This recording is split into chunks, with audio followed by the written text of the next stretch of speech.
Friends, ఇప్పుడే అందిన వార్త. సుప్రీంకోర్టు సంచలన తీర్పు చరిత్రలోనే, దేశంలోనే అంటూ లేటెస్ట్ అప్డేట్ అయితే రావడం జరిగిందనమాట. సో ఆ వివరాలు ఏంటనేది కూడా ఇప్పుడు తెలుసుకుందామండి. వీడియో చివరి చూడండి, అర్థమవుతుంది. మరుసటి ఛానల్స్ తప్పకుండా సబ్స్క్రైబ్ చేసుకోండి. చూస్తున్నారు కదా, లైక్ చేయడం మర్చిపోతున్నారు. వెంటనే లైక్ చేయండి. కులాలకు చెందినటువంటి వ్యక్తి ఇతర మతంలోకి మారితే వారికి ఎస్సీ హోదా తక్షణమే రద్దవుతుందని దేశ అత్యున్నత న్యాయస్థానం సుప్రీంకోర్టు మరోసారి స్పష్టం చేసింది. హిందూ, సిక్కు, బౌద్ధ మతాలు కాదని క్రిస్టియానిటీ లేదా ఇతర మతాలను స్వీకరించిన వ్యక్తులకు ఎస్సీ రిజర్వేషన్లు, కుల ధృవీకరణ పత్రాలు చెల్లవంటూ గతంలో ఆంధ్రప్రదేశ్ హైకోర్టు ఇచ్చినటువంటి తీర్పును సవాలిస్తూ దాఖలైన రివ్యూ పిటిషన్ను సుప్రీంకోర్టు కోర్టు వేసిందనమాట.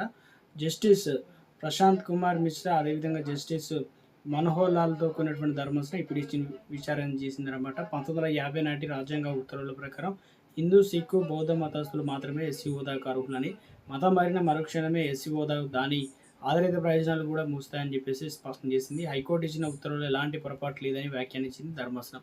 పునఃపరిశీలన పిటిషన్ తోసిపుచ్చింది. ఒకవేళ ఎవరైనా తిరిగి ఎస్సీ హోదా పొందాలంటే రాజ్యాంగం నిర్దేశించిన 3 ప్రధాన నిబంధనలను పుట్టుకతో ఎస్సీ అయి ఉండడం, స్వచ్ఛందంగా తిరిగి సొంత మతంలోకి రావడం, మూల కులం సమాజం వారిని ఆమోదించడం కట్టుబడి ఉండాలని ధర్మాసనం పేర్కొంది. సుప్రీంకోర్టు వెలువరించిన తీర్పు దేశవ్యాప్తంగా ఉన్న రిజర్వేషన్ల విధానాలు, మత మార్పిడి వ్యవహారాలపైన తీవ్ర